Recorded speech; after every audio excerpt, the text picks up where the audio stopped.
Hello दोस्तों, राधे राधे, जय माता दी। आप सभी का स्वागत है हमारे चैनल पर। आज हम जानेंगे मृत्यु के बाद शरीर किसको बुलाता है। आज गरुड़ पुराण के एक कहानी के माध्यम से हम जानेंगे कि मृत्यु के बाद शरीर किसको बुलाता है, माँ को या पिता को। मनुष्य जब जन्म लेता है उसी क्षण उसके मृत्यु का समय भी निर्धारित कर दिया जाता है। हम सब जानते हैं कि मृत्यु निश्चित है, परंतु यह सबसे बड़ा रहस्य है कि मृत्यु के बाद आत्मा के साथ क्या होता है। धन, परिवार, यश, वैभव, ये सब इसी संसार में रह जाते हैं, लेकिन आत्मा अकेली निकल पड़ती है एक अज्ञात यात्रा पर।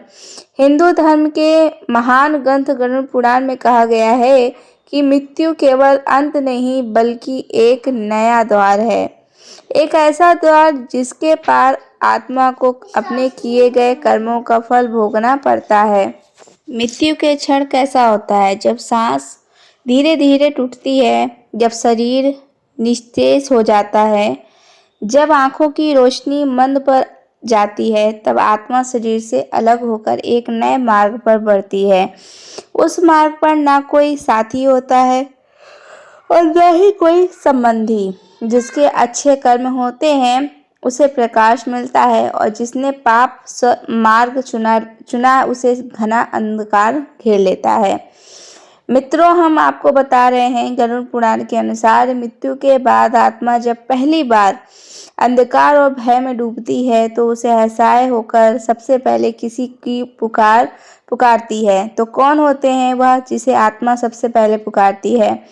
क्या वे सचमुच आत्मा को बचा पाते हैं? तो आज ही इसी ज्ञानवर्धक परिस्थिति में हम सबको पुराण के उस रहस्य के बारे में बताएंगे जिसे शायद आप ही जानते हो। यह गरुड़ पुराण की कथा है और भगवान श्री हरि विष्णु कहते हैं कि मनुष्य को कभी भी गरुड़ पुराण की किसी भी कथा को आधा अधूरा नहीं सुनना चाहिए। तो चलिए शुरुआत करते हैं आज की इस प्रस्तुति में।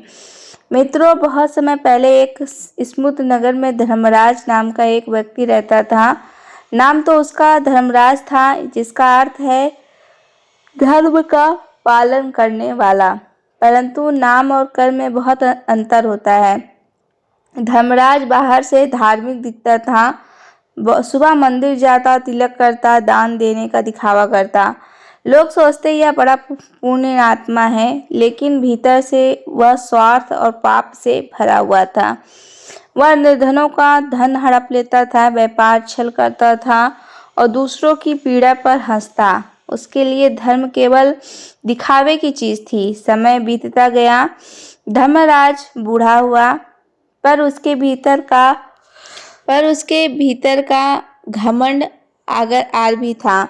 फिर एक रात अचानक जब वह अपने शयन कक्ष में सोया हुआ था, एक तेज दर्द ने उसके हृदय को जकड़ लिया। उसकी सांसें तेज हो गईं, आंखें फटी की फटी रह गईं। परिवार वाले दौड़े आए, किसी ने पानी पिलाने की कोशिश की, किसी ने वैद्य को बुलाया, लेकिन नियति का लेखा कोई टाल नहीं सकता। कुछ ही पलों में उसके सांसें टूट गईं और उसकी आंखें खुली रह गईं और शरीर निस्तेज होकर बिस्तर पर ठहर गया। मित्रों, उसी क्षण धर्मराज ने देखा कि उसका शरीर तो बिस्तर पर पड़ा है और चारों ओर परिजन विलाप कर रहे हैं, परंतु वह स्वयं अब उस शरीर से अलग खड़ा है। उसने चिल्लाकर कहा, मैं यही हूँ, देखो मैं जीवित हूँ, पर कोई उसे सुन नहीं रहा था। धीरे धीरे उसे एहसास हुआ कि अब वह शरीर से अलग हो चुका है। यही थी मृत्यु। अब उसकी वास्तविक यात्रा आरंभ होने वाली थी, एक ऐसी यात्रा जिसमें धन साथ नहीं जाएगा, परिवार साथ नहीं जाएगा, सिर्फ उसके कर्म ही उसके साथ बनेंगे। मित्रों, यही से शुरुआत होता है मृत्यु के बाद आत्मा का पहला अनुभव। धर्मदत्त की आत्मा अब शरीर से अलग हो चुकी थी। उसने चारों ओर देखा, परिवारजन रो रहे थे, पत्नी विलाप कर रही थी, पर कोई उसे देख नहीं पा रहा था, कोई उसकी आवाज नहीं सुन पा रहा था। वह चिल्ला चिल्ला कर बोल रहा था, मैं यही हूँ, मैं यही हूँ, मुझे देखो, मैं मरा नहीं हूँ। लेकिन उसकी आवाज केवल शून्य में गूंज कर खो रही जा रही थी।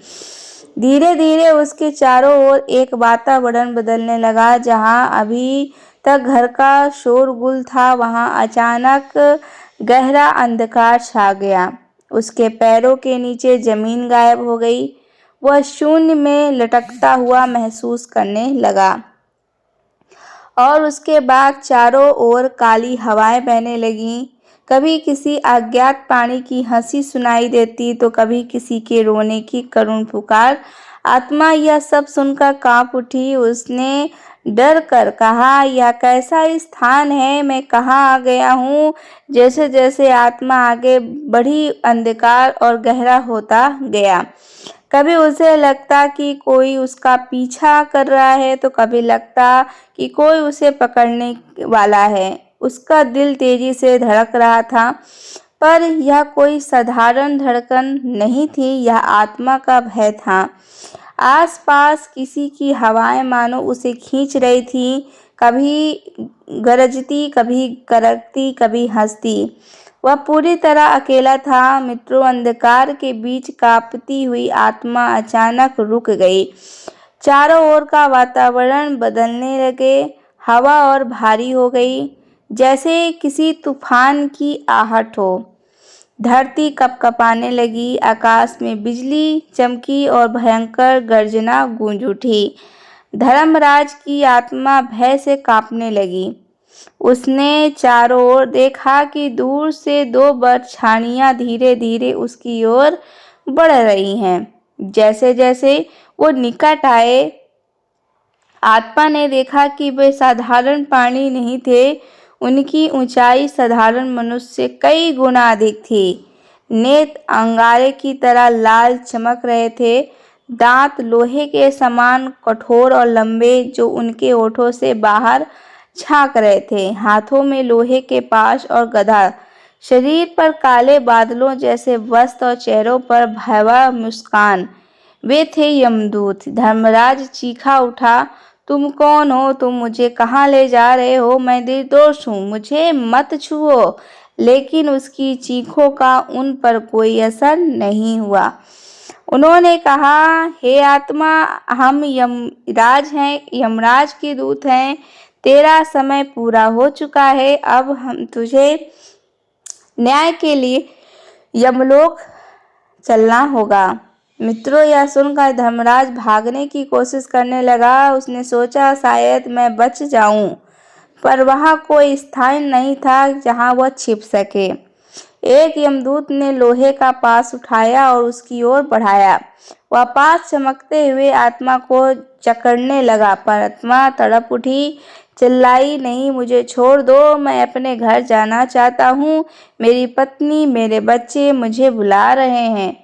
पर यमदूत कठोर स्वर में बोले, तेरा घर अब यमलोक है। तेरा परिवार तुझे अब नहीं देख सकता। तेरे कर्म ही तेरा साथ देंगे। मित्रों, यमदूतों की भयानक पकड़ में कांपती हुई धर्मराज की आत्मा अब असहाय थी। उसके चारों ओर सिर्फ अंधकार था।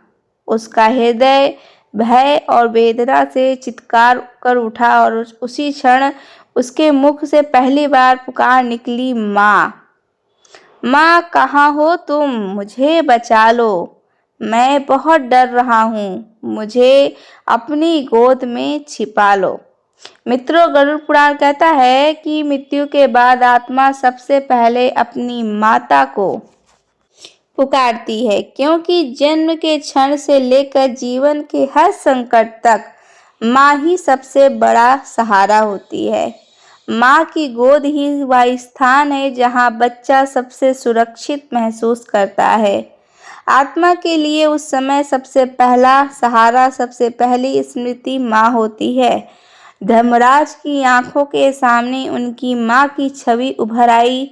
वह वही माँ थी जिसने बचपन में उसे गोद में झुलाया था, रातों को जाग जाग कर उसे दूध पिलाया था, हर आंसू पोंछा था। आत्मा चीख चीख कर कह रही थी, माँ, तुम तो कहती थी कि हमेशा मेरे साथ रहोगी, आज मैं अकेला हूँ, मुझे बचा लो। मित्रों, लेकिन यमदूतों की दुनिया में ना कोई माँ थी, ना कोई पिता। माँ का शरीर तो संसार में था, जो अब शोक सेव करा रहा था। वह आत्मा को ना देख सकती थी, ना सुन सकती थी। आत्मा ने चारों ओर देखा, सिर्फ अंधकार था। माँ की गोद अब केवल एक स्मृति थी, एक सपना था। तभी एक यमदूत कठोर स्वर में बोला, हे आत्मा, तेरी माँ ने तुझे जीवन दिया था, पर मृत्यु के बाद कोई माँ अपने पुत्र को नहीं बचा सकती। यहाँ केवल तेरे कर्म ही तेरे साथ होंगे। यह सुनकर आत्मा सिसक पड़ी और उसके आंसू अब अदृश्य थे, पर पीड़ा अपार थी। उसका मन और वो भी बेचैन उठा। अगर माँ भी मेरी मदद नहीं कर सकती तो अब मुझे कौन बचाएगा?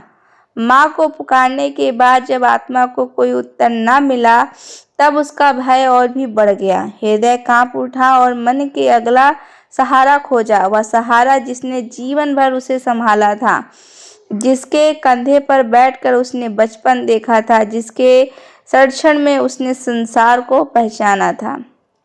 उसकी आंखों के सामने पिता की छवि उभर आई। कांपते हुए स्वर में आत्मा चीख उठी, और पिताजी, पिताजी, आप कहाँ हैं? मुझे इस अंधकार से निकालो, अपने हाथ बढ़ाओ, मुझे थाम लो। मित्रों, फिर उसके भीतर पिछली बातें याद आने लगी, जो बचपन में जब वह गिरता था तो पिता ने उसे उठाया था, जब वह डरता था तो पिता ने साहस दिया था, जब वह भटकता था तो पिता ने राह दिखाई थी। आज जब वो अंधकार में भटक रहा था तो उसे लगा पिता जरूर आएंगे, मुझे बचाएंगे। लेकिन चारों ओर सन्नाटा था, कोई उत्तर नहीं आया। पिता शरीर भी उसी संसार में था जहां उसका परिवार उसके मृत शरीर पर विलाप कर रहा था। उसकी आत्मा अकेली थी और पिता की छवि भी एक स्मृति बनकर धुंधली हो गई। आत्मा चित्कर उठी, क्या मेरे पिता भी मेरी मदद नहीं कर सकते? क्या मैं सचमुच अकेला हूँ? तभी यमदूतों की भारी आवाज गूंजी, हे आत्मा, माता पिता तुझे जीवन का मार्ग दिखाते हैं, पर मृत्यु के मार्ग पर तेरा साथ नहीं दे सकते। यह मार्ग केवल तेरे कर्मों का है, यहाँ पिता का हाथ नहीं, केवल तेरे कर्म तुझे थामेंगे। आत्मा चीख चीख कर विलाप करने लगी। माँ की पुकार मौन हो गई, पिता की पुकार का कोई उत्तर न आया। जब आत्मा पूरी तरह असहाय हो चुकी थी तो उसकी चीखें शून्य में खो जाती। उसकी आंखों के सामने सिर्फ अंधकार और यमदूतों का कठोर दृष्टि थी, लेकिन भीतर एक क्षीण आशा अभी भी बाकी थी। वह सोचने लगा, अगर माँ नहीं बचा सकती, पिता साथ नहीं दे सकते, तो शायद मेरे कर्म ही मेरी रक्षा करेंगे। आत्मा कांपते हुए चिल्लाई, हे धर्म, हे मेरे पुण्य कर्म, तुम्हें पुकार रही हूँ। अब तो तुम ही आओ, मुझे इस अंधकार से मुक्त करो, मेरे जीवन भर के अच्छे कार्य मेरी मदद करो। मित्रों, जैसे ही आत्मा ने यह कहा कि उसके सामने अद्भुत दृश्य प्रकट हुआ। उसके जीवन के सभी कर्म जब अब आकार लेने लगे। उसने जहाँ किसी भूखे को रोटी दी थी, वहाँ से एक हल्की सी रोशनी निकल आई, उसके पास आई। जहाँ उसने एक बार सत्य का साथ दिया था, वहाँ एक छोटी सी ज्योति उभर आई। जहाँ उसने किसी पीड़ित का सहारा बना था, वहाँ से एक किरण चमकी। लेकिन यह सब बहुत ही छोटा और दुर्बल था। इसी बीच उसके पाप भी जीवित रूप में सामने आ गए। जहाँ उसने छल किया था, वहाँ से अंधकार का एक राक्षस निकला। जहाँ उसने लोभ और लालच में किसी का हक छीना था, वहाँ से डरावना प्राणी प्रकट हुआ। जहाँ उसने झूठ बोला था, वहाँ से काली धुंध निकलकर चारों ओर फैल गई। यह सब पाप उसके चारों ओर खड़े होकर उसे घेरने लगे। उसकी संख्या अधिक थी और उनका रूप भयानक था, और वे उसके पुण्य की रोशनी को ढकने लगे। आत्मा चीख उठी, हे मेरे पुण्य कर्म, तुम इतने कमजोर क्यों हो? मैंने तुम्हें जीवन भर क्यों नहीं बढ़ाया? आज तुम मेरी रक्षा क्यों नहीं कर पा रहे? लेकिन उसके छोटे से पुण्य पापों की भारी अंधकार में दबकर छिप गए। तभी यमदूत की गर्जना जैसी आवाज गूंजी, हे आत्मा, मृत्यु के बाद तू माँ को पुकारती है, पिता को और अंत में अपने कर्मों को, परंतु यहाँ ना तो माँ साथ देती है और ना ही पिता। तेरे कर्म ही तेरा सहारा बनते हैं, लेकिन तेरे पुण्य दुर्बल है और पाप भारी। अब तुझे यमराज के दरबार चलना होगा, जहाँ तेरा न्याय होगा। मित्रों, यह सुनकर आत्मा विलाप करने लगी। हाय, मैंने जीवन भर धन कमाया, पाप किए और धर्म को अनदेखा किया। काश मैंने सच का साथ दिया होता, दया की होती, गरीबों की मदद की होती। तो आज कोई मेरा साथ नहीं, मैं अकेला हूँ मित्रों। फिर एक यमदूत गरज कर बोला, अब ना कोई तेरा सहारा है, ना कोई तेरा उद्धारक है, न तेरे सामने केवल एक ही मार्ग है, यमराज का दरबार। आत्मा कांपते हुए बोली, नहीं नहीं, मैं अभी तैयार नहीं हूँ, मुझे थोड़ा समय और दे दो। मैं अपने पाप सुधारना चाहता हूँ, अपने पुण्य बढ़ाना चाहता हूँ, मुझे छोड़ दो, मुझे बचा लो। पर यमदूत हंस पड़े। उनकी हंसी ऐसी थी जैसे पहाड़ों में गूंजती हुई भयानक गड़गड़ाहट। फिर दूसरा यमदूत बोला, आत्मा, तेरा समय जीवन में था, अब तू संसारिक शरीर में था। तूने वहाँ पाप किए और धर्म को बुला दिया। अब पछतावे का कोई अर्थ नहीं, यहाँ केवल न्याय होता है और न्याय से कोई नहीं बच सकता है, ना राजा ना रंग। यह सुनकर आत्मा जोर जोर से विलाप करने लगी, हे भगवान, मैंने क्यों ना समझा कि जीवन क्षण भर का है और मैंने क्यों धन, लोभ और स्वार्थ में अपना समय गंवाया। आज मैं बिल्कुल अकेला हूँ, न माँ है, न पिता है, न पत्नी है और ना ही कोई मित्र। मेरे पास केवल मेरे पाप है। उसकी चीखें शून्य में गूंज कर खो जाती हैं। अब उसकी आंखों से आंसू नहीं, बल्कि केवल अंतहीन पश्चाताप बह रहा था।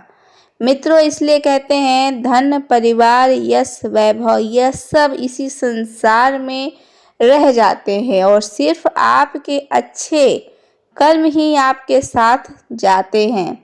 इसलिए हमेशा अच्छे कर्म ही करें। तो आपको हमारी यह वीडियो अगर पसंद आई होगी तो हमारे चैनल को सब्सक्राइब कर लीजिएगा, वीडियो को लाइक कर दीजिएगा। ऐसी ही नई एक वीडियो में फिर से मिलने के लिए राधे राधे दोस्तों, जय माता दी।